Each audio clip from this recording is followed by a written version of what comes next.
Hi, my name is Dr. Joe Miller, and in this episode of the 10-Minute Teacher, I want to show you how the art of rhetoric is made complete only when you master the art of dialogue, which needs to be a part of every preacher's toolbox. In defining the art of dialogue, it may be easier to show what it is not, or at least what it should not be. Robert Dabney says that the spurious and unworthy art, which is here rejected, was that of the Greek sophists, a system of mere tricks of logic and diction, prompted by a vanity and falsehood that misguided by a depraved taste. People were so hung up in hearing this well-crafted speech of persuasion that the speakers themselves became caught up in their own skills, their own style, their own talents, and people were persuaded by who was the greatest speaker, who could craft the best argument. And I think that what the Greeks suffered under is not much different than what the church suffers under today when it comes to the idea of preaching and teaching the gospel. Often the people that rise to fame or create large congregations are those that are truly gifted or truly skilled in what they do. But biblical preaching goes beyond so much of what we see and hear today. From my perspective, gospel proclamation values people as a community, not as a prized commodity. Preaching that is something that flows out of the context of community and also itself generates community. It is not something that should be used as a way to manipulate or persuade people to come and attend a certain congregation. That's not the goal of preaching. That's not the goal of rhetoric.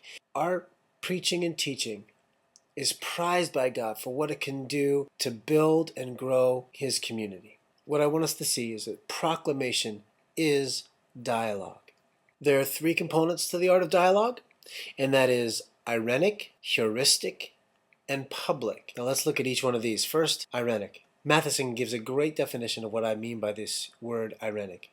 He says that by irenics is meant a determined attempt to listen carefully, to tune one's ears to the alien language and expectations of the other.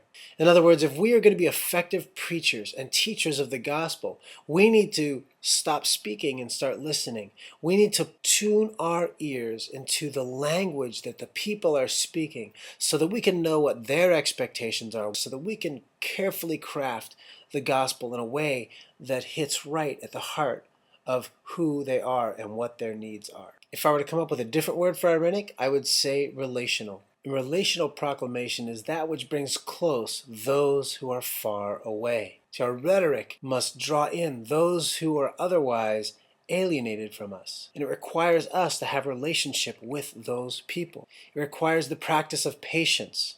It requires emotional preparation. It requires the sacrifice of time, not hidden away in offices crafting messages, but time serving and loving people so that we can know and care for intimately the people God has called us to preach to. And finally, it helps us rephrase ideas. Only through relationship, only through listening, only through dialogue can we truly present the gospel in a way that will connect with others, because only then can we rephrase our ideas and concepts in a way that will have lasting impact. Second element is heuristic. If I were to look at another word for heuristic, I would say the word discovery fits well. In other words, the power of our rhetoric is directly proportional to our ability to engage the listener with questions that help them to discover the truth of Jesus Christ. Here's an example from Matthew 5. Jesus is speaking and says, "If you love only those who love you, what reward is there for that? Even corrupt tax collectors do that much. If you are kind only to your friends, how are you different from anyone else? Even pagans do that." You see how Jesus used questions that engaged the listeners in ways that he could not do just by simply making propositional statements of fact. So he uses questions to persuade and empower the listener to think through topics and ideas in ways that they had never imagined before. Another example from Matthew chapter 6. Jesus again speaking says, "Isn't life more than food and your body more than clothing? Look at the birds. They don't plant or harvest or store foods in barns, for your heavenly Father feeds them. And aren't you far more valuable to Him than they are? Can all of your worries add a single moment to your life? And why worry about your clothing? Look at the lilies of the field and how they grow. They don't work or make their clothing. So again, questions serve as the prompt. Questions begin to engage the listener in culturally meaningful ways so that they can emotionally invest in exploring the answers for themselves.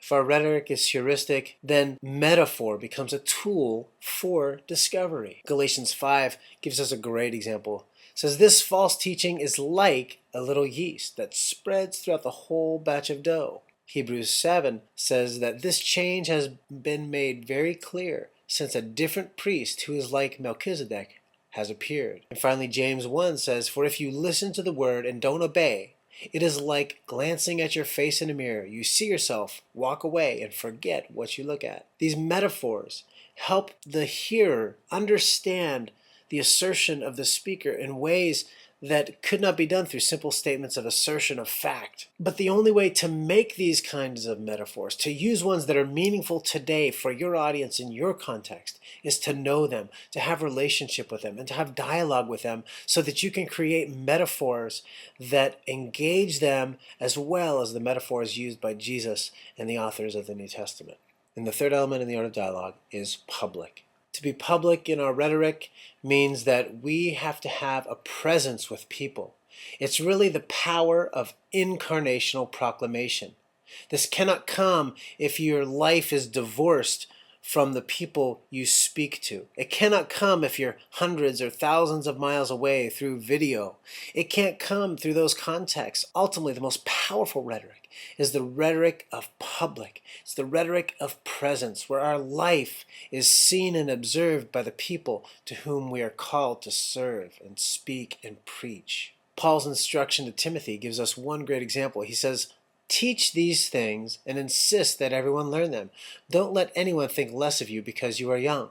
Be an example to all believers in what you say, in the way you live, in your love, your faith, and your purity. Until I get there, focus on reading the scriptures to the church, encouraging the believers, and teaching them. See, gospel proclamation, the preaching and teaching the gospel, means that our life has to be an example. For Paul, there is no difference. We have to teach. We have to be faithful to the gospel message that we have received. But none of that matters unless we can be public in our faith, unless we can be an example and live our lives before others so they can see us walking faithfully. Paul goes on to say this, do not neglect the spiritual gift you received through the prophecy spoken over you when the elders of the church lay their hands on you. Give your complete attention to these matters. Throw yourself into your tasks so that everyone will see your progress. Keep a close watch on how you live and on your teaching. Stay true to what is right for the sake of your own salvation and the salvation of those who hear you. So our gift from God's Spirit, the gift of gospel proclamation, to teach and preach the gospel, must be lived out. And Paul says, look, throw yourself into your tasks. Whatever we do in the work of our daily lives must be a reflection of those spiritual gifts so that everyone can see our progress. Yes, we're going to struggle. Yes, we're going to have failures, but people need to see our progress. That must be public. It is not our lives hidden away and kept secret from the congregation. It doesn't help us if we have layers of bureaucracy or layers of pastors that stand between us and the people we serve. If we are going to be effective preachers of the gospel of Jesus Christ, we must live life with people and among people so they can see how we live out our teaching. Only then, when our preaching is ironic, heuristic, and public, can we truly master the art of dialogue and proclaim the gospel of Jesus Christ in faith. Thanks for joining me in this episode of the 10-Minute Teacher, and I hope you will spend some time this week practicing the art of dialogue by investing in relationships and building a spirit-gifted teaching community.